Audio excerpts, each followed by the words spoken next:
Udhayanidhi Stalin recently said that Sanatana Dharma is a disease that needs to be eradicated. He is wrong. Hinduism is the future, which is what I'm going to explain towards the end of the video.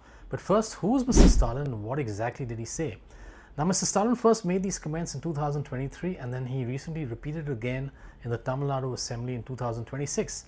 And he said that Sanatana Dharma is a disease like COVID-19, dengue or malaria and needs to be eradicated.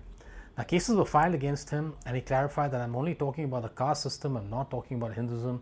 But then he kept repeating the same thing, that Sanatana Dharma needs to be eradicated. Now, his reasoning is illogical. Now, if there's something that you don't like about Hinduism, you can work at eradicating it. You don't need to eradicate the entire religion. For example, if you have a medical issue, for example, your appendix is inflamed, the doctor will probably operate on you and take your appendix out. But the doctor is not going to kill you. He's going to protect the rest of your body. But Mr. Stalin's logic is the reverse. Destroy everything. Now, the caste system was initially a classification of the work that you did. There were 4 main castes and this was decided upon by the abilities that you possessed. And you became either a farmer or a warrior or a trader or a craftsman based on the national abilities that you had. It wasn't something fixed by birth. And this is what Lord Krishna explains in the Bhagavad Gita in 4.13. He says that the 4 main castes were decided by one's inner nature. He doesn't mention birth anywhere. But later the caste system got corrupted. It became fixed by birth, and somewhere also some of the castes decided to call themselves higher castes and everybody else lower castes. Now, when the caste system was fixed by birth, if your father was a farmer, then you had to be a farmer. Even if you wanted to be a warrior or something else and possess the natural abilities to be a warrior, you couldn't do that. And when some caste members started calling them superior and more pure than other castes, then they started discriminating against members of other castes, members of castes that they call lower, and this led to a lot of social justice and inequality. And it was reformers like Swami Dayanand Saraswati and Swami Vivekanand and Raja Ram Mohan Roy and Mahatma Gandhi who worked at reforming the caste system. But there's one thing that Mr. Stalin and others like him don't realize, that large parts of Hinduism never had a caste system and never followed the caste system. There's no caste system in yoga, there's no caste system in Tantra, there's no caste system in Vedanta or Advaita Vedanta, there's no caste system in the entire Bhakti movement. There was no classification or division amongst people. In fact, Non-Dualism, which is what I'm going to talk about towards the end of the video, is a beautiful philosophy and it teaches the exact opposite of the caste system, that we are all one and what we're seeing is an illusion. Now, it was someone no less than Lord Shiva who says in the Vigyan Bhairav Tantra, that considered to be pure by people of little understanding is neither pure nor impure in the Shiva system of philosophy. One who rises above dualizing thoughts attains complete happiness.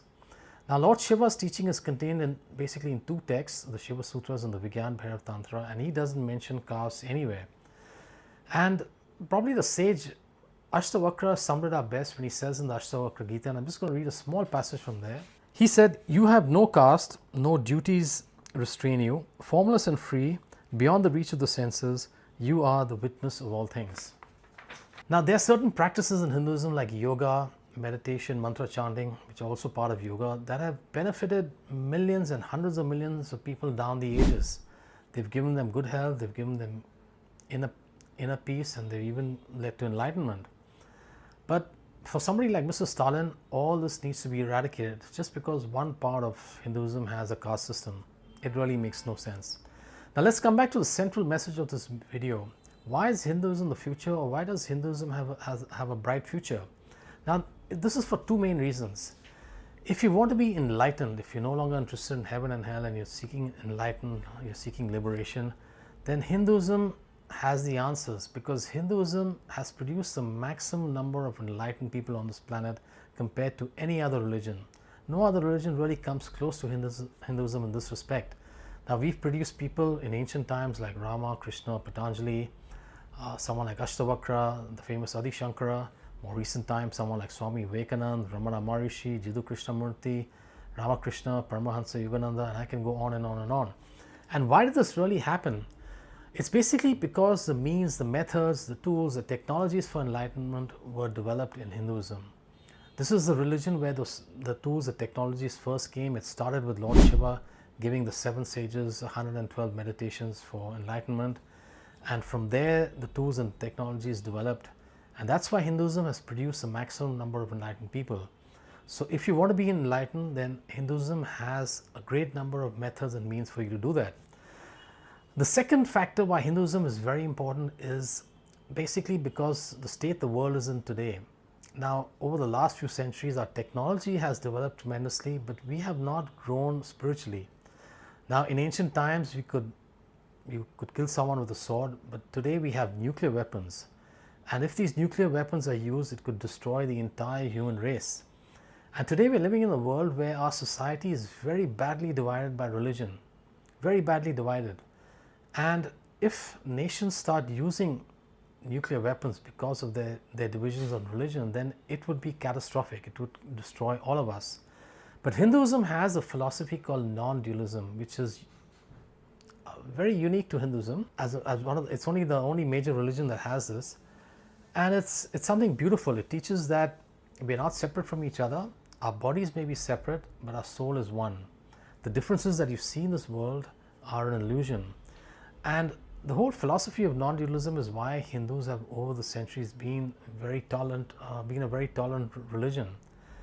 And non-dualism is something that the world needs more of. If the more and more people embrace non-dualism, the less our hatred will be, the less our sense of separation from everybody else will reduce.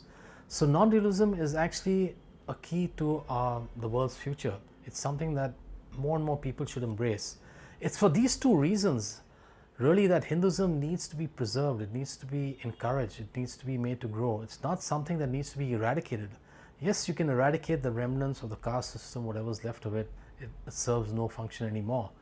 But Hinduism as a whole, especially the philosophy of non-dualism and all the different methods, the technologies that we've developed over the past many hundreds of years, all that needs to be preserved, all that needs to be nourished, whether it's yoga, whether it's meditation, whether it's mantra chanting, whether it's devotion, whether it's anything else. It's basically something that can create peace amongst communities. It's a very important reason why we need to preserve Hinduism, not destroy it. Thanks for watching.